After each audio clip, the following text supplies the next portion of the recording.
ഓർമ്മകൾ ഓർമ്മകൾ പോലോലം തകരുമീ തീരങ്ങളിൽ ഒരിക്കലെങ്കിലും കണ്ട മുഖങ്ങളെ മറക്കാനെഴുതാമോ ഓർമ്മകൾ ഓർമ്മകൾ ഓലോലം തകരുമീ തീരങ്ങളിൽ ഒരിക്കലെങ്കിലും കണ്ട മുഖങ്ങളെ മറക്കാനെഴുതാമോ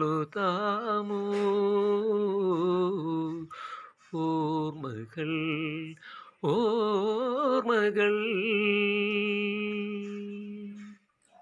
ഓർമ്മകൾ. ആ വാക്കിനർത്ഥങ്ങൾ പലതുണ്ട്. അത് പ്രണയമോ കുടുംബമോ ആകണമെന്നില്ല. ജീവിതമാവുന്ന പുസ്തകത്തിലെ മായാത്ത മഷിപുരുണ്ട നിമിഷങ്ങളുടെ അധ്യായങ്ങളാണ് ഓരോ ഓർമ്മകളും. ഒരു ഭൂതകാല യാത്ര, ഒരു ഓർമ്മപ്പെടുത്തൽ. നമ്മൾ നടന്ന വഴികളിലൂടെ, മഞ്ചാടിയും കുഞ്ഞുമണികളും കഥകൾ മെനഞ്ഞ ഇടവഴികളിലൂടെ വാക്കുകളെ നിശബ്ദമാക്കുന്ന ഒരു ഭൂതകാല യാത്ര. ഇനി നടക്കാനിടയില്ലാത്ത വഴികളിലൂടെയുള്ള ഒരു തിരിഞ്ഞു നടത്തം. ഓർമ്മകൾ നമ്മുടെ ഭൂതകാലമാണ്. അത് വേദന നൽകിയാലും സന്തോഷം നൽകിയാലും നമ്മൾ തന്നെയാണ് അതിൻ്റെ കാവൽക്കാർ. ഇതൊരു തിരിഞ്ഞുനോട്ടമാണ്, മടങ്ങാനല്ല, ഓർമ്മകളുമായി മുന്നോട്ട് നടക്കാൻ.